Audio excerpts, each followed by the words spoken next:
You woke up this morning with a plan. You had things to do. You knew what mattered. But somewhere between your alarm and 11 a.m., it all just disappeared. And now it's 9 p.m. You're exhausted. And that one thing you really needed to do today, still sitting right there, untouched. That's not laziness. That's not a lack of motivation. That's a system problem. And today, we're fixing it. Hey, I'm Tim. Every day on this channel, we get brutally honest about what's actually keeping you stuck. And more importantly, what to do about it. If you're done making excuses and ready to actually move forward, subscribe. This is exactly the kind of content we make for you. All right, let's get into the real reason you're not productive. 1. The morning that lies to you. Picture this. It's Monday morning. You're in the drive-thru at Starbucks. You've got your coffee order in, your AirPods in, and you're mentally running through everything you need to get done today. Feels productive, right? You're thinking about your tasks, you're preparing, you feel ready. But here's what actually happens. You get to work. Someone stops you in the hallway. There's a Slack message, then an email marked urgent, then a meeting that wasn't on your calendar, and just like that, your whole plan is gone, hijacked before it even started. This is the trap most Americans live in every single day. We plan in our heads, but we never protect the plan on paper. So the moment the world pushes, and it always pushes, we fold. Your day doesn't fall apart because you're not capable. It falls apart because you never made it official. 2. You're addicted to the feeling of busy.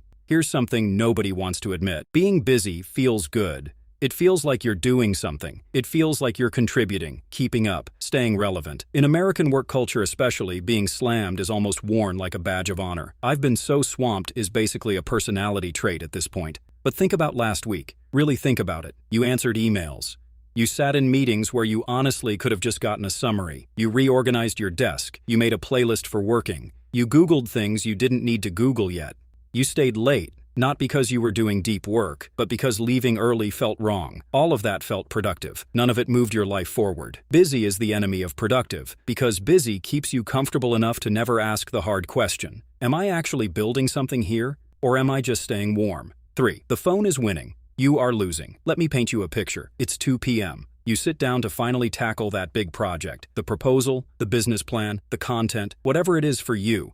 You open your laptop, you're ready. And then your phone lights up. Just a notification. You glance at it. You tell yourself it'll take 2 seconds. 20 minutes later, you're deep in someone's Instagram story, watching a stranger's vacation highlights, and your project is still on page 1. Research shows it takes an average of 23 minutes to fully regain focus after a phone interruption. 23 minutes for one glance. Now multiply that by every time you check your phone in a workday. Most Americans check their phone 96 times a day. That's not a distraction. That's your entire productive day. Gone, quietly, one notification at a time.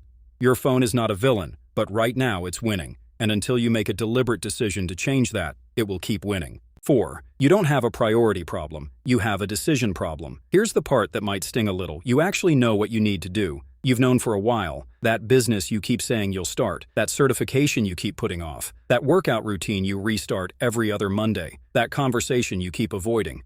You don't lack information. You don't lack motivation. Not really. What you lack is a committed decision. There's a difference between wanting something and deciding to have it. Wanting is passive, deciding is active. Deciding means you rearrange your schedule around it. You protect time for it. You do it even on the days you don't feel like it. Most people are waiting to feel ready, waiting for the right time, waiting for motivation to show up like it's going to knock on their door one Tuesday morning. It's not coming. The decision has to come first. The motivation follows the action, not the other way around. 5. Here's what actually fixes it. Okay, enough diagnosis. Let's talk about the fix. 3 things. Simple, practical. Starting today. 1. Write your top 3 the night before, not 10 things. 3. The 3 tasks that would make tomorrow genuinely successful. Put them on paper before you go to sleep. Now, your morning has a target before the world gets a chance to set one for you.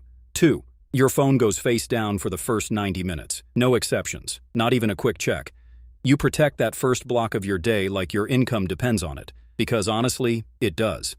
90 minutes of real focused work beats 4 hours of distracted effort. Every single time. 3. Stop rewarding busyness. Start measuring output. At the end of every day, ask yourself one question. What did I actually finish today? Not what did I work on? Not what meetings did I attend? What got done? That one shift in how you measure your day will change everything about how you spend it. That's the system. Nothing fancy. But if you actually do it, your weeks will look completely different within a month. You're not unproductive because you're lazy. You're not unproductive because you don't care. You're unproductive because nobody ever showed you how to protect your time, make decisions on purpose, and build a day that actually works for you instead of against you. Now you know. The next move is yours. Tonight, write down your top 3 for tomorrow. Just 3. Then come back and drop a comment. What's number 1? If this hit you, hit that like button, subscribe, and send this to somebody who needs to hear it. I'm Tim. I'll see you in the next one. Let's get to work.